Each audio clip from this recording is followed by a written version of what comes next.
이균영 대법원장 후보자 얘기도 해보겠습니다. 결국 임명 동의안이 국회 문턱을 넘지 못했는데요. 준비된 영상 먼저 만나보시죠.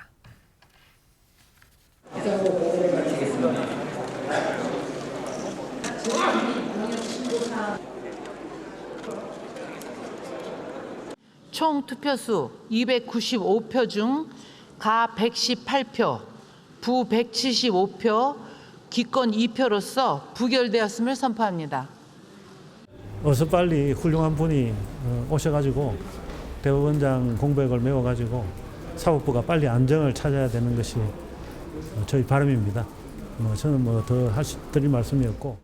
법률 업무를 담당하는 법무장관으로서 생각하는 건데요. 오늘 이 대법원장 인준 부결이 진짜 이유가 뭔지에 대해서는 국민들도 다 아실 거라고 생각합니다. 저는 이 진짜 이유는 소위 말하는 사법부 길들이기나 범죄 혐의자에 대한 방탄 같은 민주당의 정치 역학적인 어떤 전략적 이유라고 생각합니다.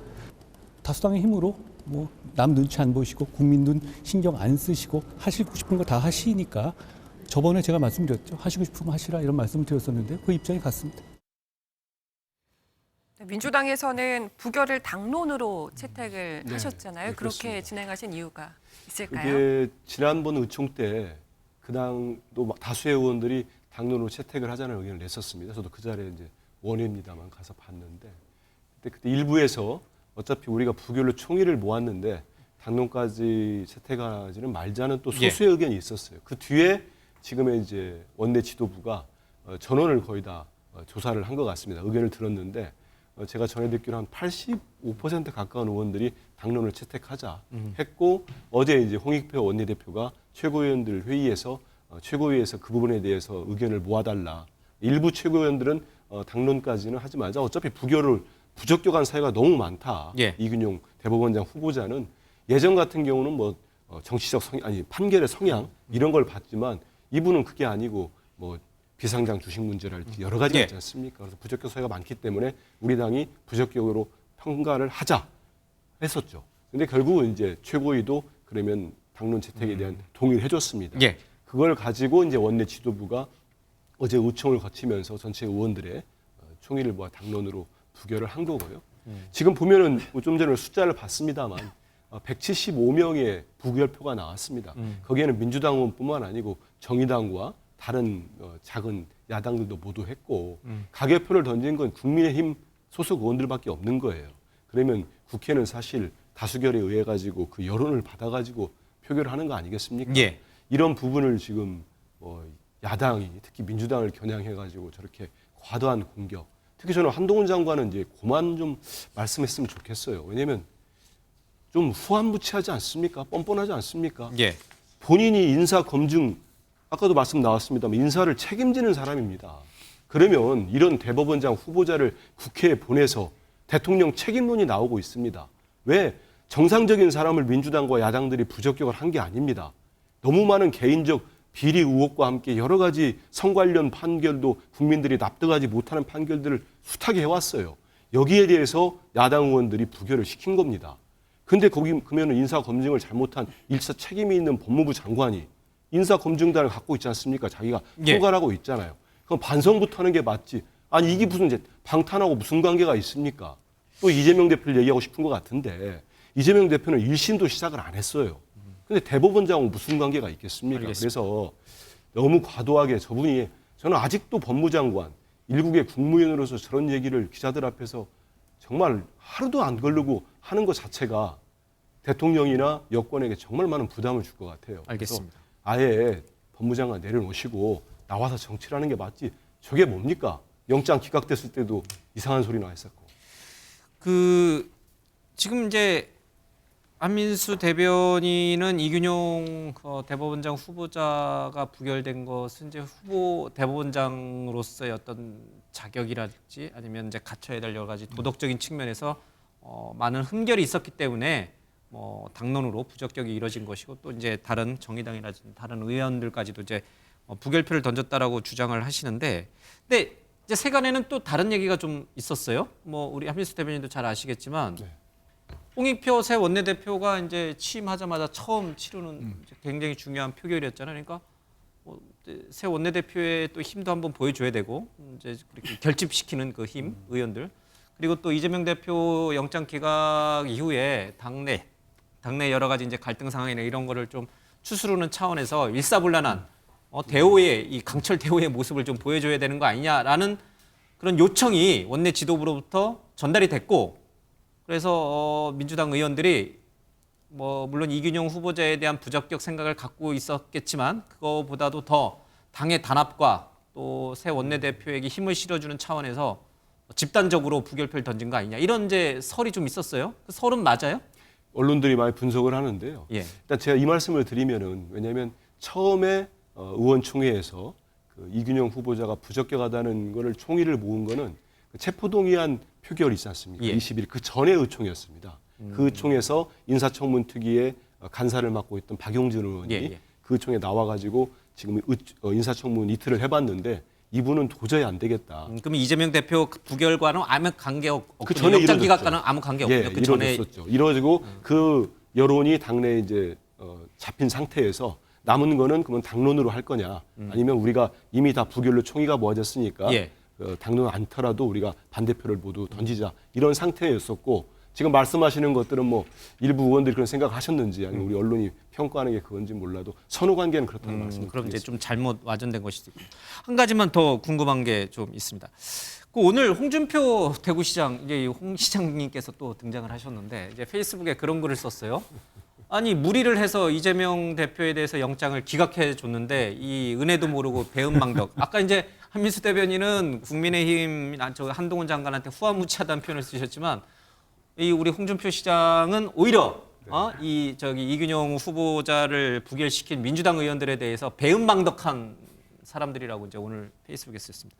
왜 해석이 이렇게 극과 극인지 모르겠지만 박 교수님, 이 홍준표 시장 입장에서는 왜 이런 민주당 의원들이 배은망덕하다라고 생각을 했을까요?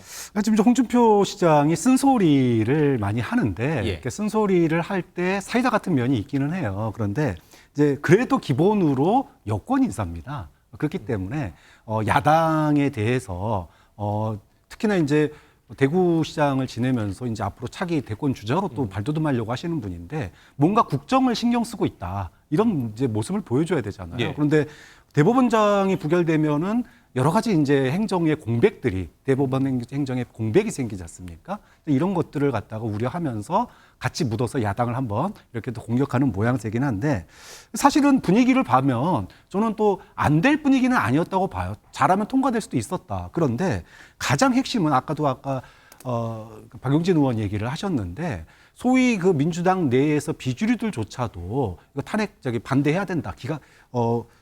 부결시켜야 된다라고 했던 이유가 뭐냐 하면 이 재산 논란 문제도 논란 문제지만 내로남불 이 법관 윤리예요. 그러니까 본인은 판결할 때 농지법이라든지 그다음에 공직자 재산 공개에 대해서 그거 위반한 사람들 처벌을 하는 판결을 내렸는데 예. 막상 자신은 본인의 판결과 정계 반대의 행동을 했거든요. 이런 것들이 이런 사람이 어떻게 대법원장을 하나 이런 것들이 있었기 때문에 민주당뿐만 아니라 정의당 다른 야당들까지 다 이렇게 찬성표 그러니까 반대표를 던지게 된 그런 원인 아니겠느냐. 이게 좀 너무 컸어요 이번에. 어쨌든 부결이 됐으니 대통령실은 또 다른 새로운 후보자를 찾아야 되고 다음 달에 또 헌법재판소 소장 임기도 끝나죠. 그럼 또 헌재 소장 또 후보자도 추려야 되는데 지금과 같은 국회와 행정부의 이런 권력 관계에서 봤을 때는 헌재 소장 후보자도 사실 장담하기 어렵겠어요. 그렇죠. 분위기가. 첩첩산중이죠. 근데 이균용 전 대법원장 후보자와 관련해서는 가장 논란이 됐던 것이 처가 관련한 비상장 주식의 누락, 재산 신고 누락 그 부분이었거든요. 근데 잠깐만 말씀을 드리면 그 부분은 좀 사연이 있습니다. 왜냐하면 그전에는 비상장 주식과 관련해서 액면가로 신고하도록 돼 있고 신고의 기준은 총액으로 1,000만 원이 넘을 때 신고하도록 돼 있었어요. 근데 이 비상장 주식이니까 뭐 액면 5천 원짜리다 그러면 거기에 5천 원 곱하기 주식수에서 1,000만 원이 안 넘으면 공개 그 신고 대상이 아니었습니다. 그러니까 이 이균용 전 후보자가 갖고 있던 비상장 주식도 액면가 기준으로는 1,000만 원이 안 되는 주식이었어요. 그러니까 재산 신고할 때 누락이 됐던 건데 얼마 전에 기준이 바뀌었습니다. 그래서 자산가액이나 이런 거로 실평가액을 기준으로 하도록 돼 있거든요. 바뀌었거든요. 그러다 보니까 누락됐던 부분이 남아있던 예. 것인데 문제는 이게 무기명 비밀 투표로 하는 인사와 관련한 투표에서 당론으로 부결을 채택할 만한 사안이냐? 그건 아닌 것 같아요. 근데 왜 야당에서 이걸 당론으로 부결시키자고 결의를 모았느냐? 이재명 대표에 대한 체포동의안 표결 시에 당론 채택을 안 했잖아요. 자유투표지만 부결을 원하는 취지는 명확히 했죠. 근데 실제로 가표가 많이 나왔잖아요.